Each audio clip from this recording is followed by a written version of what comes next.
Yeah, it's obviously what's going on here the last few days. Yeah, a lot of thoughts and emotions and phone calls and talking to former players. But I can remember Nick Gasparotto, who was our recruiting coordinator at the time, had sent me out there to see. He said, "I want to go see a quarterback." He's in Altoona, Pennsylvania, and so I went out there and got a chance to see him and meet him. And we had done a bunch of work on film on him before that. He had gone through an unbelievable basketball season where he kind of was in a championship game and flipped off the crowd and made the last shot to win it and all those kind of things. He was extremely brash and bold. And but the film that we saw, we thought he was the next coming of Dan Moreno. He was kind of had a great drop back and a really good release and he's had all that hair and he comes from a competitive family. His dad was the head girls basketball coach at Altoona, who they had won state championships. His sister was I believe, the point guard on the team, Debbie, and she went on to be a women's basketball coach as well. So that's kind of how it started. And when I got back from that visit with Nick, Nick's like, we got no chance. Alabama just offered him, and Penn State's trying to get him, and on and on. And I just said, well, I said, we're going to get this kid. I'm going to do whatever we can, to try to get him. And we just started a recruiting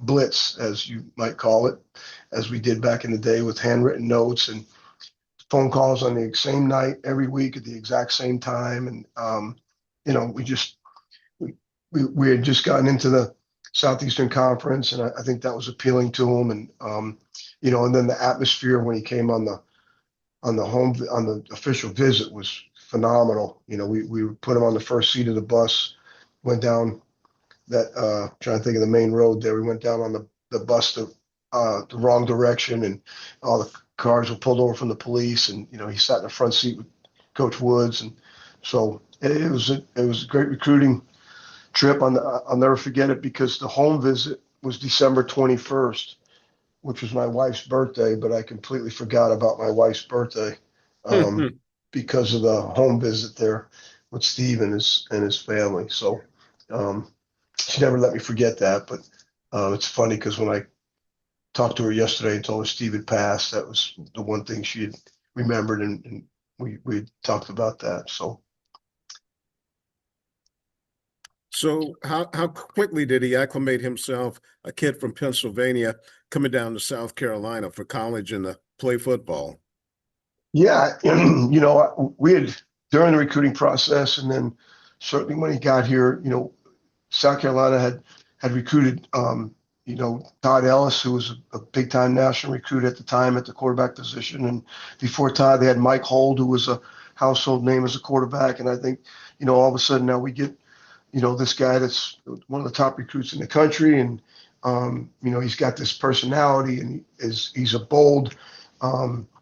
Talker and he's got the mullet and he's got great size. He's got an electric arm and I think he acclimated quickly, especially to his teammates. I think they really appreciated his personality. He was a great practice player. He didn't lack for effort or smarts when it came to playing that position or lack for confidence and when he was dealing with his teammates. And so I thought the transition for him kind of acted like he'd been from the South his whole life, and so I think the thing I think was positive about the whole transition for him was that he got to make the choice. He had places that he could have chosen to go, and I think he made a conscious decision to come to South Carolina to help put the school, back on the map in the Southeastern Conference, and thought he could do some things there that hadn't been done before. And I think that kind of made him feel like he was going to be a little bit special there in that realm.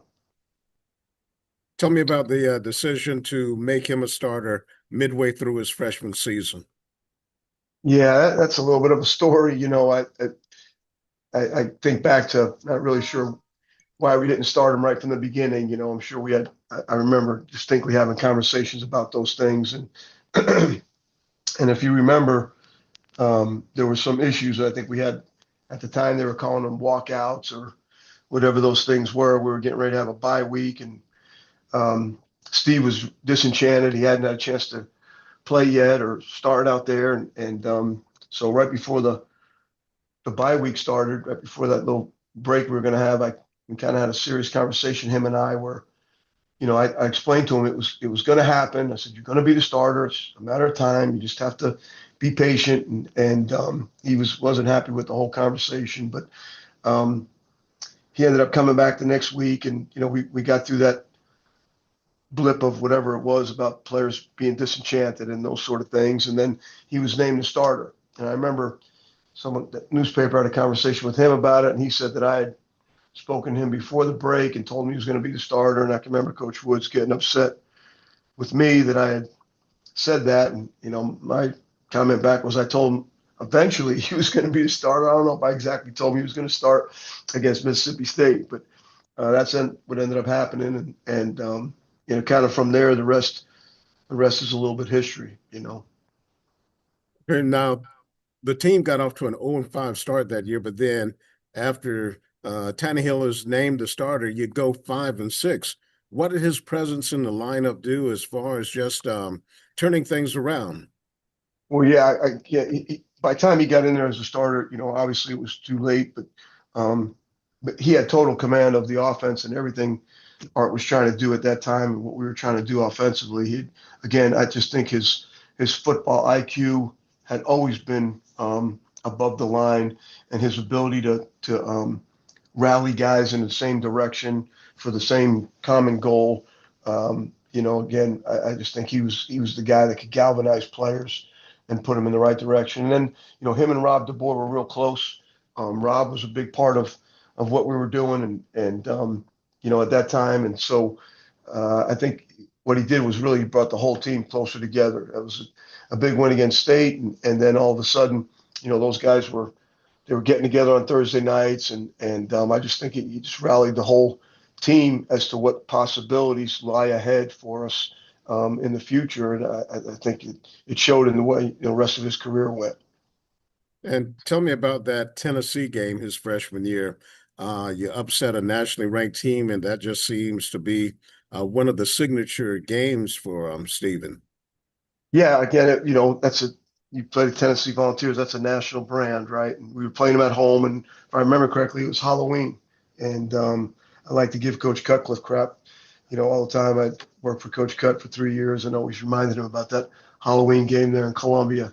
I think it was Johnny Major's first game back after being ill a little bit, and I can remember Coach Majors taking off his sport coat and throwing it on the ground. I can remember Hank Campbell making the stop on the 2-point play, but the way Steve went up and down the field, against a really good defense that day, I just think told the nation that this guy was going to be a problem for a lot of people in the future, and I think he had a lot to do with turning South Carolina into a team, and I think you saw what happened at the end. We go to Clemson, and that's a little bit legendary, but I think it was really the start of his confidence, his brash, bold way in which he dealt with his teammates and tried to give them confidence about what they could do and the players they really were. And I think just took us in a different direction.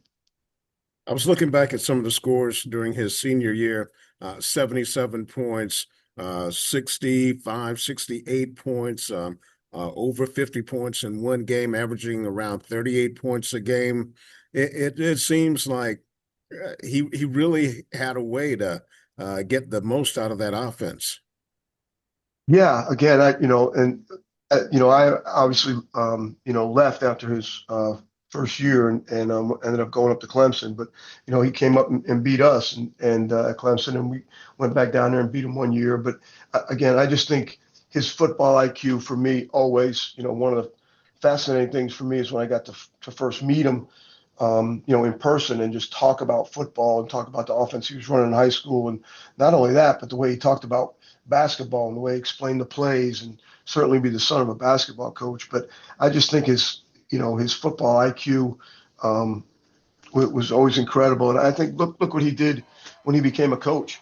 He won state championships as a coach. He called every play. I can remember him. I was in the league and in Tampa, and I can remember him calling me after watching our offense and having some comments about our offense he wanted me to give to Coach Gruden and those sort of things. So he, I just think he's always had that. There's a saying about the coach wants to see the game through the eyes of the quarterback. And I think he did that. He was the coach on the field. And when he became the coach, he saw the game through the eyes of a quarterback, which he played. He played at an extremely elite level. And I think that showed throughout his entire career.